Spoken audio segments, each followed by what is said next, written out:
Hi, I'm Danielle Hartman. Thanks for joining me for another episode of Poured in PA, a series sharing the stories of Pennsylvania's craft beer industry.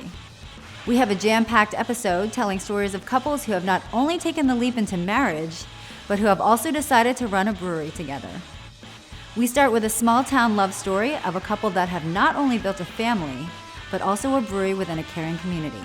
Check out Mechanistic Brewing Company in Clarion. We actually met. My family has a clothing store that's been around since 1905. It's called FL Crooks. And I was working one summer to save up to buy a laptop. And so I was just working every shift I could. And George came in with his grandfather, who was a great customer of ours. And he was kind of like our matchmaker, really. Because I got to know his grandfather really well. And, you know, it kind of blossomed from there. Chelsea, as a good employee, knew that my grandfather and I were close. So she would ask him how I was doing. I was living in England at the time. I was just trying to get the conversation started. Like, how's it going? Well, how's George doing? So my grandfather would relay to me that, oh, she's really into you. Yeah, and I was just trying to, like, strike up a conversation. Yeah, so his grandfather really planted the seeds. Then started traveling. Chelsea talked her into coming to England. We traveled around Europe. England was where I kind of fell in love with, like, the pub scene. Like, it was small local communities. And then you lived in Chile. I was studying abroad in Chile for that year and talked George into coming to visit, and we went backpack through the Patagonia together, which was really cool. And I feel like in South America and Europe, really, there's this whole camaraderie of the town. And what do? Well, you go to the town on the Friday night and you have a beer, and there's kids running around, and you're with your grandma, and it's just like this family place. So I feel like our travel really led to that inspiration of what we've created.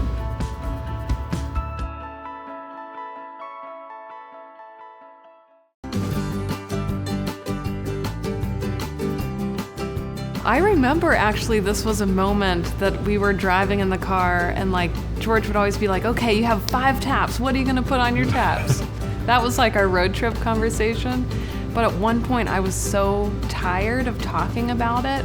I was like, I can't have this conversation anymore. Either we do it or I'm done talking about it. Yeah. And I was definitely more apprehensive, more of a scientist and researcher, not as much of a business person as Chelsea and her family. So we're more risk takers. Yeah. George is more like risk averse. Yes. Your whole career is about being risk averse. Work for the government. Yeah. This took some encouraging and like you can do this. So I first started brewing in college. It would have been the mid to late 90s, and it was a box kit. I don't know how old it was. I'm sure our techniques weren't sanitary. The beer was terrible. We couldn't drink it. So it was a while before we brewed again. We were living in DC. We really wanted to get into brewing, but we didn't have the space. So when we moved back to Pennsylvania, the house we bought has kind of an outbuilding, like a garage, and so we set up a little. And that's one amazing thing that small towns have is you have the space, and you can have hobbies, and you can have a yard. We built a wood-fired pizza oven in the backyard, and George was brewing in the garage, and we just had all of our friends over in the backyard eating pizza and drinking beer, and it was like, this is fun. This is so cool. And when we were living in DC, we knew we wanted to come back to Pennsylvania, our small hometown. The brewery was kind of an opportunity to have a place that we wanted to hang out and also have that lab environment where we could experiment and then also be face-to-face with people. So it was kind of that passion to be with people, bring the community together, and experiment. Right.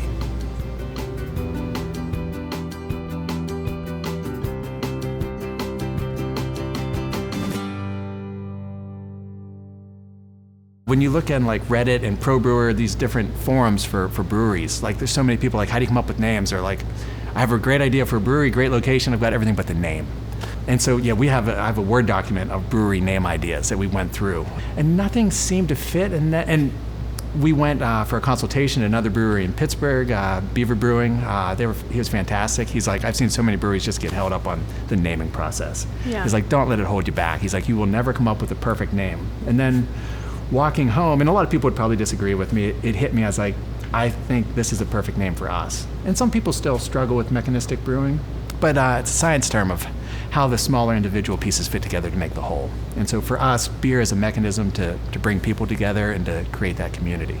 And so it kind of is a name for us that kind of showcased that's a kind of science-oriented, a little bit nerdy, but ultimately community-focused. Really like beer brings the people and the people make the community. And we've seen that just time and time again, like with our fundraising efforts of, how this community can come together. And it's been really cool to see. Yeah. It's something so simple and something that has been around thousands of years. Right. Yeah. So I think beer is a perfect mechanism of bringing people together. It wasn't even a conversation because we have such different strengths And passions. that we really, George is all things beer. He gets the final say. I have a lot of ideas with it, and we talk a lot about it. Yeah. But that's really George's passion, George's area. And I was like, I'm going to do all the business stuff. I studied economics, and business is like in my family's blood. So I was like, George, you fill the cold room and I'll sell it. We'll just figure it out. Yeah, I'm in charge of about the 150 square feet behind us in the back, and Chelsea's in charge of everything else. And I think that's why it works, is because we both are into it 100%. Yeah. And I think it would be really tough if your partner was like, oh, okay, I guess I'll run payroll, Yeah, if you weren't totally passionate and committed, I don't know how business would be torture. Yeah, we're both in it, I think, equally as much as the other one, but in our different areas. And we've talked about that from the beginning. It's more important than even having strengths is recognizing where you have weaknesses. So there's things that are my area, things that are Chelsea's area, and then we have a lot of people we rely on that isn't either of our areas. Yeah. And we have good helpers. And it's kind of fun seeing other people shine, kind of putting them in roles and where they can excel.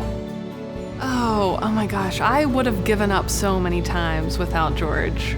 He just the regulations involved and the taxes stressed me out so much that it would be like, I'm just going to bed. That was but I feel like you never gave up, ever. And on the beer end, the front of the house, it was just, there's just too much to do for one person or two people even. Yeah. More and more we realized that we're going to benefit from relying on more people. So yeah. In terms of what we've learned about ourselves, we knew each other. We spend just about every moment together. Yeah. We would, even before kids, we'd go grocery shopping together, and that's sad. That's really sad. But yeah, we just like spending time together. We like to do everything together. Yeah, I don't think there was anything that surprised me. I always expected that you'd be able to do what you do. Yeah. I didn't think that didn't catch me by surprise. Yeah.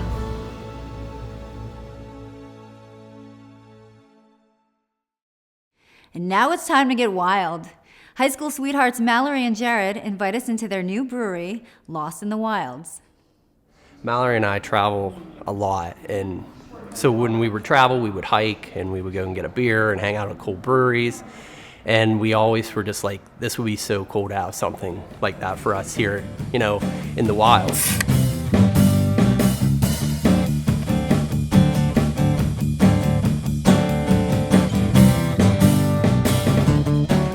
We went to school together. Yeah. We were in the same grade. We Grew up together. And just kind of, we dated in high school and then went into college and kind of decided to work around here. And, we only live 7 or 8 miles up the road. So we're local people, but we love to travel. And so we're bringing a little of that kind of back to here.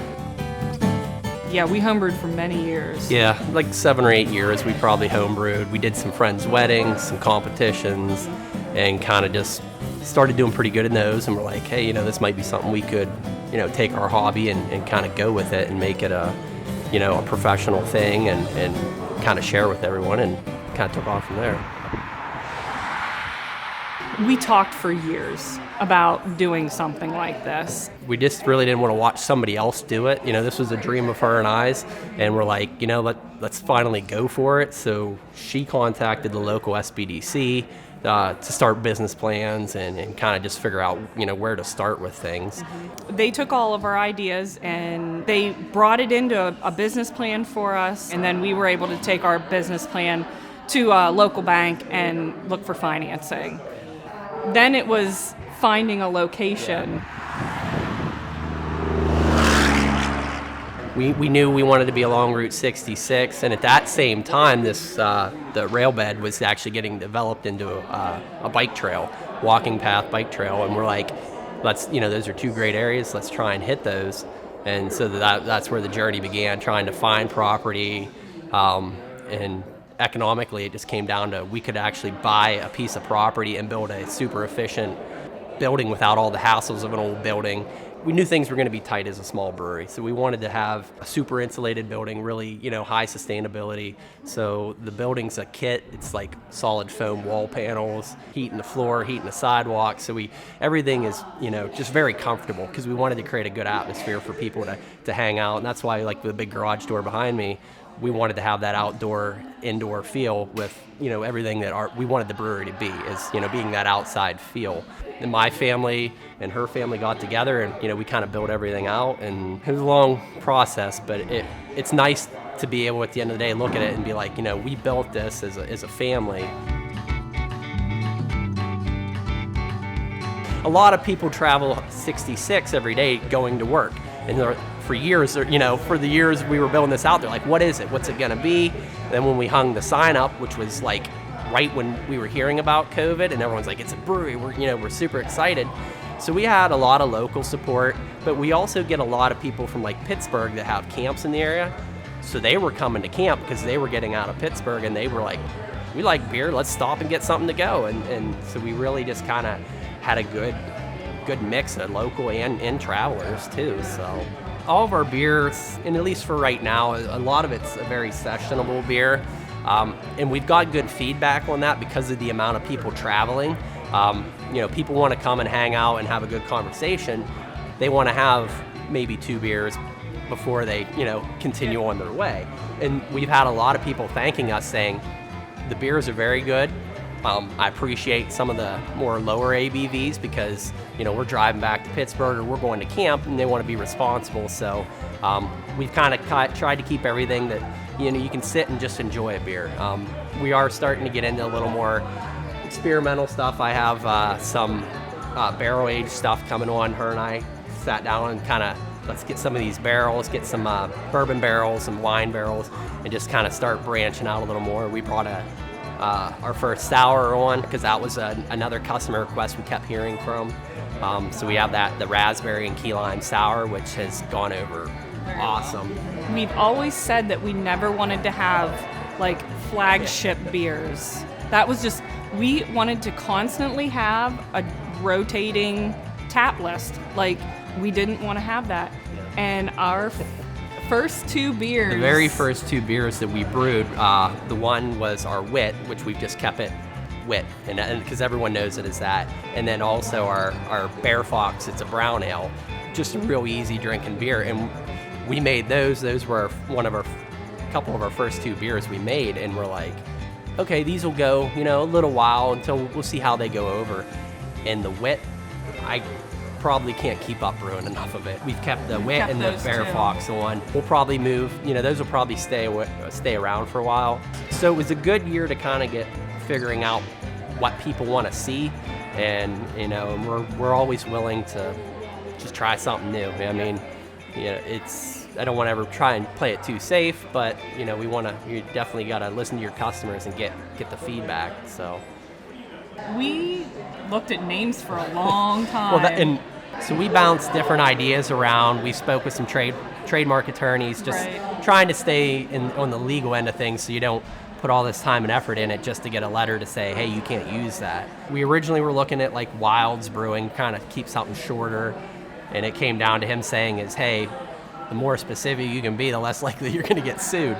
So that's how we got lost in the wilds. Right, and it kind of plays off the Pennsylvania wilds, our area. We're kind of like kind of the gatekeeper off of Interstate 80 and Route 66. A lot of people travel north, And being in the lower tier of the Pennsylvania Wilds with all of the Allegheny National Forest, Cook Forest, that's our lifestyle.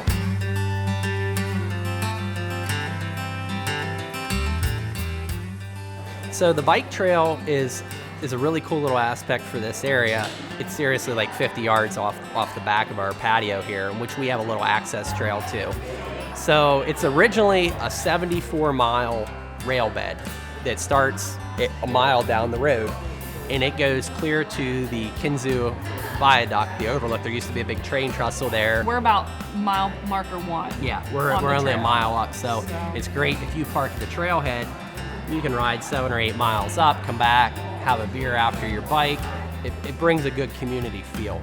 People are very happy to be able to bring their kids and their dogs, a lot of their dogs, and use that trail. It's been really cool to see the local community take hold to it.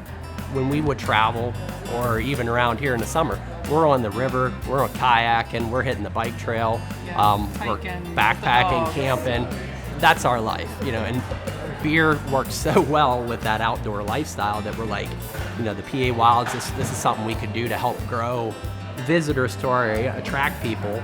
That's kind of how we came up with like beer tastes better in the wilds. It's a cool slogan because that's where we're at, and that's the lifestyle that we want people to kind of live and just enjoy our area. Next up in our stories of craft couples is Shy Bear Brewing in Lewistown. This place has it all: great food, awesome music, delicious beer, and of course a husband and wife team who wear a lot of different hats to make it all happen.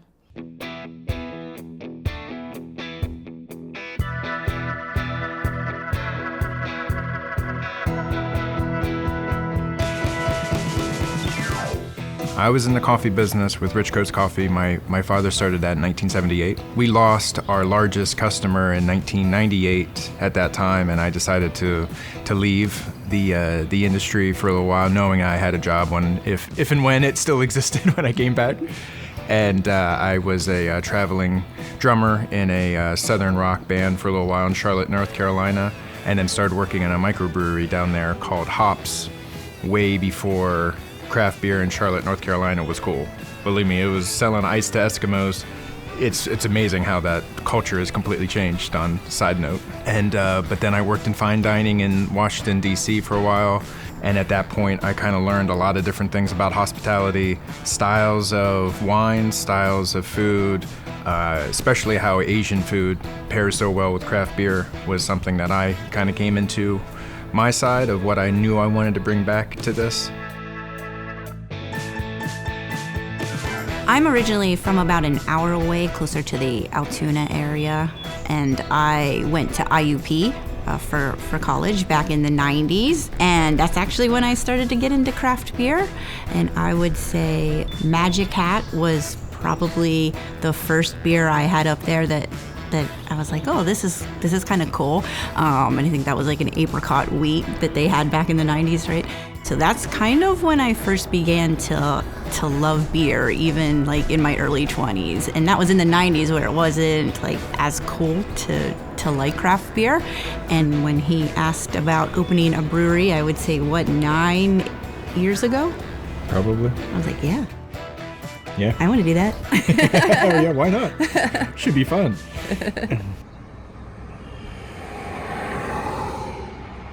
It was something we always talked about. It was always something, a unifying effect to us. Not just drinking it, but the social aspect of going to breweries, of talking with people in the industry, getting an idea, the hospitality side of it, which was so much more different than restaurants. There's kinship, not just within the brewers that we all know, but the kinship of even just the relationship with the customer to the server or bartender in a craft beer establishment is so far more authentic than it is about speed of service, getting people in and out, turning tables. That really excited me about the aspect of doing it, and especially in an environment like this where everybody in this area would feel like they have been somewhere other than the county. And we realized that our local community was going to be supportive, but to the extent that we knew that we wanted to make this a destination brewery, we realized that we had to make it a larger type of experience.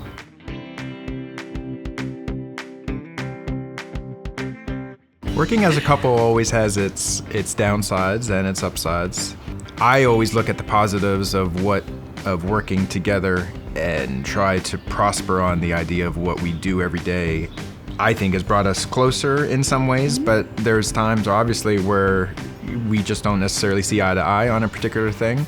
And we both have kind of learned how to concede in some ways that somebody feels very passionately about. Reservations being one of them. But it's... Yeah, I think as a couple we have good days and we have bad days. I think we have more good days than bad days, and that the good days outweigh the bad days. It's never a long-term issue with us working together. It's usually just kind of in the moment. We'll maybe snap at each other, and then it's kind of done. And then we move on, and that's how we live our day-to-day life.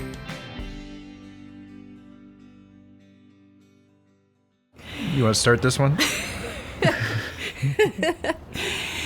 Yeah, we definitely play a lot of roles being owners of a brewery. With also living here, we're always here. So it gets a little overwhelming on some days to try to be everything all at once. And I think we're getting better with that, with incorporating other people and kind of delegating different jobs and trying to figure out what we want to do. For us, hustling, bussing tables, being in the kitchen, dishwashing, cleaning kegs, everything I just mentioned is something we did in this past week. So that's just how it has to go for us to really create the culture that we want when we're not here.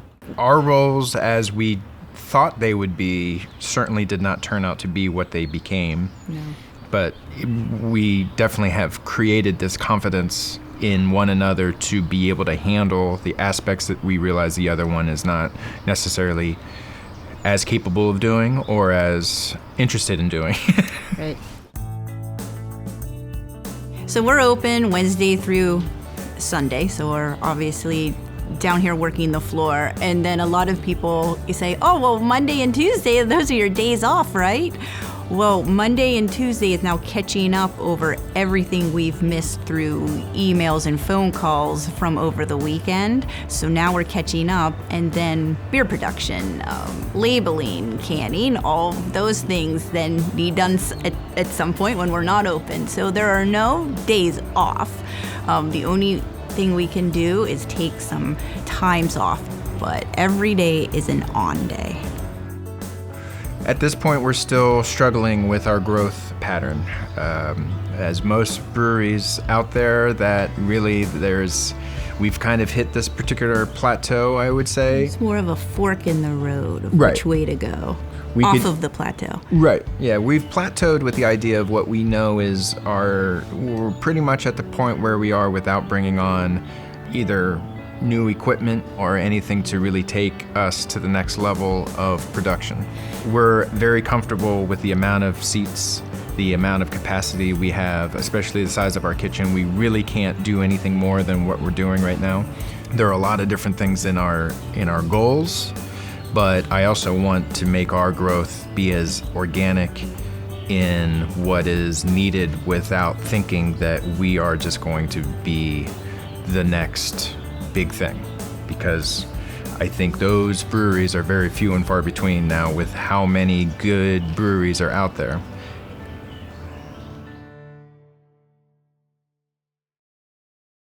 Let's wrap up this episode with a brewery spotlight on HiJinx Brewing Company in Allentown. If you liked our stories of couples that craft Pennsylvania's beer, make sure to check out our next episode where we visit even more married teams building their dreams. Until next time. Cheers.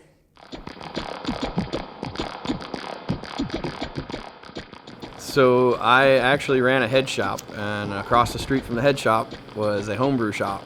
And one day I was curious, so I walked across the street and started talking to the guy and asking him, what this is all about. And he said, oh, it's to make beer. This is equipment to make beer. I said, oh, maybe when I turn 21, I'll come back and get a kit.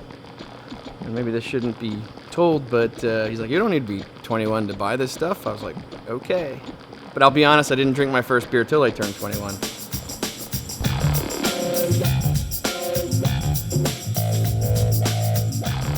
I've been brewing 25 years. I brewed for a couple other microbreweries. Old Lehigh Brewing Company, now out of business, back in 1996, and then I was at Weyerbacher for a few years until I left the industry. HiJinx started 2011. The lead up to that was about 2006. I had some friends ask me if I could teach them to make beer.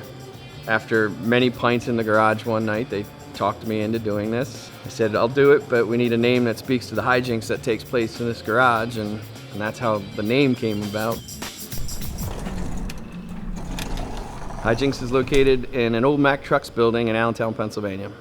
I'm born and raised here. Allentown has a pretty rich brewing history, and we just kind of wanted to keep it close to home and stay in my community. It's a great place to live, and it's a great place to drink. Allentown's seen its share of breweries. I mean, it had a rich German brewing history.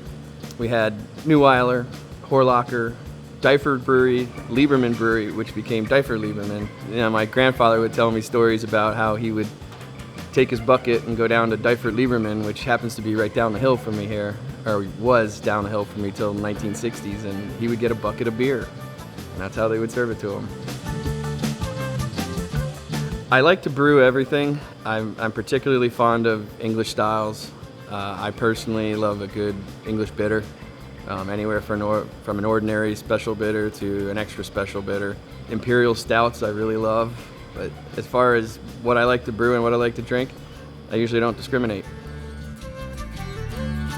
Some of our most popular, and I guess you call them flagship beers, are our Wicked White, which is a Belgian wit beer. Collision is becoming a staple here, which is a single malt, single hop IPA. And Barista's Choice, our coffee porter. Morning Mayhem, which is our Imperial breakfast stout. Yeah, so our beers are available mostly out of the tap room, but also available in a few local restaurants and distributors, and also available at Dorney Park. A few years after we started in business, Dorney Park reached out to ask us if we would make some house beers for the park. So we have 4 beers that we're doing for them. Epic Ale, Haunted Hops, Lazy Lager, and Ale Fundo. HiJinx has become known for a place to see really good live music. Our crowd is all over the place. We've had hard rock in here. We've had a number of Grateful Dead cover bands. We've had plenty of blues bands. That's always a big hit here. But every weekend it's a little different. People coming out for whatever live music we have, because we can open our garage door and people really enjoy that. Yeah, we have a mug club. It's a limited mug club. We keep it to 100 people. We do have a lot of regulars that come in that aren't members of the mug club, but the mug club's kind of fun. It's a great group of people, and they really enjoy the benefits at the end of the year, because we do a full-on beer dinner. I've actually cooked the last couple years, and all the meat that's served was raised on our grains, on our spent grains. It's kind of fun. Yeah, my son's my assistant brewer. He's just graduating high school now. He actually was in the yearbook as most interesting job, and he is considering culinary school. So I think this will be a fun thing for him to do when he goes to school. He'll be able to be a little bit more educated about, ingredients from a scientific perspective. So it's really nice to work with him. I get to see my kid every day, so I really do enjoy that. I believe in making good beer. Keeping variety. Right now, the IPA craze, it's great. IPAs are fine, but there's a lot of other beers out there, and there's so many different flavors. You don't eat Italian food every night, so why drink an IPA every time you pick up a pint? I think we're seeing a little bit of a resurgence of Pilsners and lagers. English bitters are coming back. I know there's a number of breweries that are making a splash with theirs. One of our local breweries here, Bond Place Brewing, won a medal at GABF with their Mooey, which is a awesome English pub ale. And I think you're going to see a lot more of that. Allentown's been pretty good to HiJinx Brewing Company, and the community as a whole has been great to us. I mean, they show a lot of support, especially through this pandemic. It's been amazing to see how many people, even when we were shut down completely, they would come in for takeout. It's been great.